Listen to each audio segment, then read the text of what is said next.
Hello friends, welcome to Group 5. In this lecture 7.0, we will discuss about the center of mass. So, center of mass is a unique point which is used to describe the system's response under external forces and external torques. So, it is a unique point which is used to describe the system's response under external forces and external torques. Or it is the point at which all the mass of the body can be considered to be concentrated to calculate the first moment of inertia, that is mass into distance, या product of mass and distance. So it is the point at which all the mass can be considered to be concentrated to calculate the first moment of inertia क्या होता है? Product of mass and distance.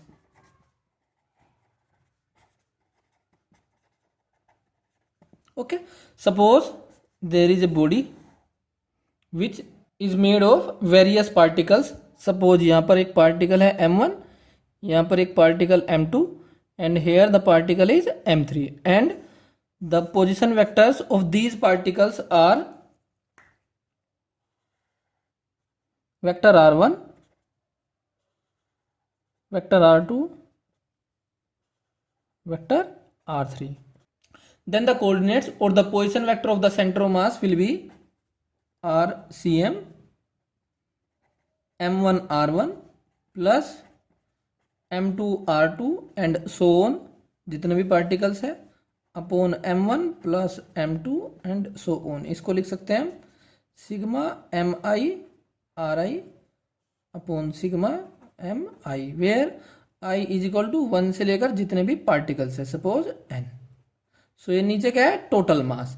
तो ये था for discrete mass distribution, for discrete mass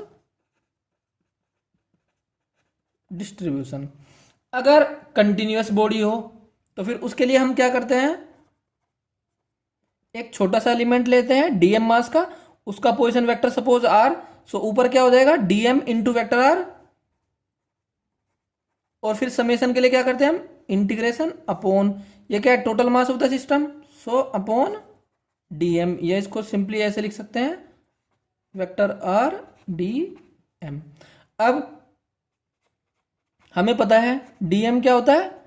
density, mass density into volume, volume suppose ditto, so इसको लिख सकते हैं रो, छोटा सा वॉल्यूम जो एलिमेंटल वॉल्यूम है उसको हम लिख सकते हैं dx dy dz. Therefore this can be written as 1 upon total mass vector r, और dm को rho dx dy dz. So volume integration होगा तो इसके लिए ये हो गया, वॉल्यूम इंटीग्रेशन का साइन ये होता है. और टोटल मास क्या होता है? ये हो जाएगा dx dy dz. So centre of mass का पोजीशन वेक्टर क्या हो जाएगा? Triple integration vector r rho dx dy dz upon triple integration rho dx dy dz. ये तो है पोजीशन वेक्टर. अगर एक्स कोऑर्डिनेट निकालना है सो एक्स सी एम क्या हो जाएगा? X rho dx dy dz upon rho dx dy dz. Similarly y c M y rho dx dy dz upon rho dx dy D Z. Similarly Z C M, Y की जगह क्या आ जाएगा, Z. अब ये था continuous. अगर मैं discrete mass distribution के लिए एक्स सी एम लिखना चाहूँ तो कितना हो जाएगा, sigma M i x i upon sigma M i. Similarly y c m, sigma M i y i upon sigma M i, and z C m will be sigma M i z i upon sigma M i. अब अगर हमारे पास system में केवल दो particle है, suppose हमारे पास ये दो पार्टिकल है, एक m1 और एक m2, इन दोनों के बीच की डिस्टेंस सपोज कुछ है r, तो सेंटर ऑफ मास का पोजीशन वेक्टर क्या हो जाएगा, m1 r1 plus m2 r2 upon m1 plus m2। सो अगर इसमें से मैं m1 कॉमन ले लेता हूँ, सो m1 upon m1 plus m2, सो ये हो जाएगा r1 plus m2 upon m1 r2। अब इसमें अगर हम अप्रोक्सीमेशन लगाते हैं, या सपोज ऐसा कंसिडर कर लेते हैं कि एक पार्टिकल बहुत हैवी है, सपोज ये बहुत हैवी पार्टिकल है, हैवियर है ये, सो ये ज़्यादा होगा तो ये वैल्यू क्या हो जाएगी, m2 अपॉन m1 कम हो जाएगी, तो इसको हम नेगलेक्ट कर दें क्योंकि m2 अपॉन m1 बहुत छोटा हो जाएगा। सो ये आ जाएगा 1 upon 1 plus m2 upon m1 vector r1, और फिर इसको भी नेगलेक्ट कर सकते हैं तो ये नियरली हो जाएगा r1। सो इससे हमें पता चलता है कि जो पार्टिकल हैवी है, अगर वो m2 से बहुत ज़्यादा हैवी हो जाए, सो जो सेंटर ऑफ मास होगा वो किसकी तरफ को शिफ्ट हो जाएगा, जो हैवियर पार्टिकल है। अगर ये वेरी वेरी हैवी है और ये नेग्लिजिबल मास का है, तो सेंटर ऑफ मास कहाँ पर होगा, जहाँ पर हैवियर पार्टिकल है।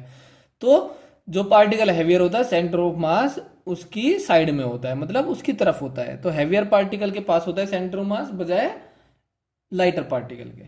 Now we will derive this formula. Centre of mass का जो पोजीशन वेक्टर था उसके फॉर्मूले का डेरिवेशन। तो इसके लिए सपोज हमने दो पार्टिकल ले लिए, एक m1 मास और दूसरा ले लिया m2 मास का। जो m1 है इसका पोजीशन वेक्टर सपोज मैंने ले लिया वेक्टर r1, और जो m2 है इसका पोजीशन वेक्टर ले लिया सपोज मैंने r2, ये सपोज ओरिजिन। सो m1 और m2 उन पर कुछ एक्सटर्नल फोर्स हो सकता है, सपोज m1 पर फोर्स है एक्सटर्नल F1 और m2 पर कुछ फोर्स है सपोज F2। ये दोनों आपस में भी फोर्स लगा सकते हैं, m1 और m2 mutual force, action reaction की वजह से उस फोर्स की जो डायरेक्शन होगी, सपोज m1 पर इधर है, यह है फोर्स ऑन 1 ड्यू टू 2, और यह है फोर्स ऑन 2 ड्यू टू 1। तो F12 प्लस F21 किसके बराबर होगा, 0, क्योंकि एक्शन रिएक्शन लॉ है न्यूटन का, force will be equal in magnitude and opposite in direction. अब हम इक्वेशन ऑफ मोशन लिखते हैं for particles m1 and m2। So m1 a1, net force particle m1 पर कितना है, F1 plus F12। Similarly two particle पर m2 a2 equal to F2 plus F21।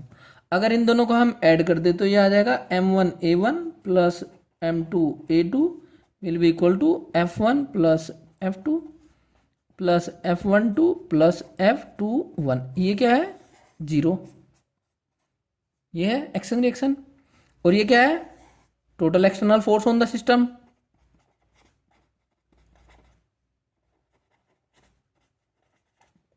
So m1 और a1 क्या है, d square r1 upon d t square, और a2 क्या है, d square r2 upon d t square, और ये क्या है, नेट एक्सटर्नल फोर्स। अब इसको हम ऐसे भी लिख सकते हैं, d square by d t square m1 r1 plus m2 r2 equal to f external under non relativistic conditions, because mass तो कांस्टेंट रहेगा। अब जो ये टोटल एक्सटर्नल फोर्स है, हम मान सकते हैं किसी एक पॉइंट पे लगा हुआ है, और उस पॉइंट का पोजीशन वेक्टर सपोज मैंने मान लिया RCM, और उस पॉइंट को हम क्या बोलते हैं, centre of mass. So total mass उस पॉइंट पर कंसेंट्रेटेड होगा, तो टोटल मास कितना सिस्टम का, m1 प्लस m2, और उस पॉइंट के जो कोऑर्डिनेट्स है, उस पॉइंट का जो पोजीशन वेक्टर है वो मैंने ले लिया RCM। सो फोर्स कितना होगा external, total mass into acceleration, और एक्सेलरेशन किस पॉइंट का, जिस पॉइंट पे हमने वो कंसेंट्रेटेड मान लिया टोटल मास, सो ये हो जाएगा dt टी स्क्वायर। सो इधर हो जाएगा d square upon d t square m1r1 plus m2r2। So m1 plus m2 इधर आ जाएगा, सो ये हो जाएगा d square by d t square m1r1 plus m2r2 upon, और ये हो जाएगा d square by d t square r c m. So दोनों तरफ से कंपेयर करेंगे तो सेंटर ऑफ मास का पोजीशन कोऑर्डिनेट कितना आ गया, position vector m1r1 plus m2r2 upon m1 plus m2। फिर इसको हम कर देते हैं जनरलाइज।